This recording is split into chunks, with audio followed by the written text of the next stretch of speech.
আসসালামু আলাইকুম। নাসুস kitchen and street ফুডে সবাইকে স্বাগত। আজ কিছুদিন ধরে আমার ভীষণভাবে মালটার পিনিক খেতে ইচ্ছে করছিল।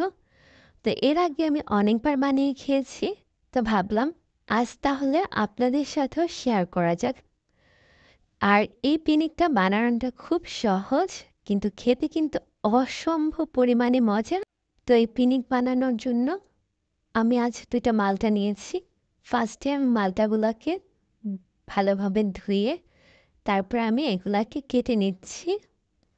তো আমি যেভাবে কেটে নিচ্ছি আপনারা যখন বানাবেন ঠিক এভাবে কেটে নেবেন। এটা বেশি মোটা হলে আবার বেশি পাতলা হলেও ভালো লাগবে না খেতে।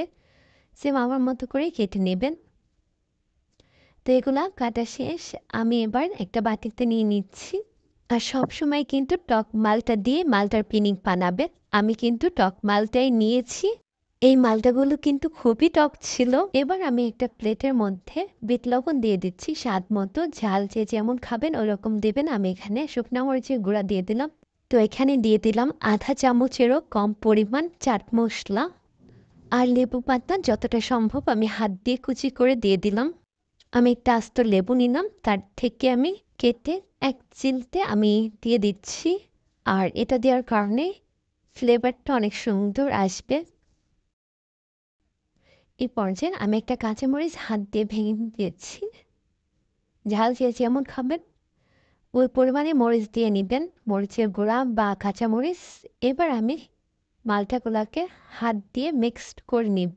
আর এগুলো মিক্সড করার সময় বেশি চাপ দিয়ে মিক্সড করবেন না, হালকাভাবে মিক্সড করবেন। তো এ পর্যায়ে আমি একটু কাসুন্দি দিয়ে দিলাম। এখানে ১ টেবিল চামচ পরিমাণ কাসুন্দি দিলাম। কাসুন্দি দিয়ে আমি এবার হাত দিয়ে একটু মেখে নিচ্ছি। একইভাবে চাইলে লেবু দিয়েও এভাবে পিনিক বানাতে পারবেন। তার একটু লেবু আমি আবার চিপে উপরে দিয়ে দিলাম, ঘ্রাণটা যাতে সুন্দর আসে আর টকটকও লাগে। আর একটু ঝাল দেওয়ার জন্য আমি এখানে দিয়ে দিলাম শুকনো মরিচের গুঁড়া। ভয়েস দিতে যেয়ে আমার মুখে আবারও পানি চলে আসছে। এটা খেতে কিন্তু অসম্ভব পরিমাণে মজা। আমার কাছে অনেক অনেক ভালো লাগে। আমি এভাবে প্রায় বানিয়ে খাই। আর আপনারা এভাবে বানিয়ে খেতে পারেন, অসম্ভব মজা লাগবে। তো এখানেই বিদায় নিচ্ছি। আল্লাহ হাফেজ।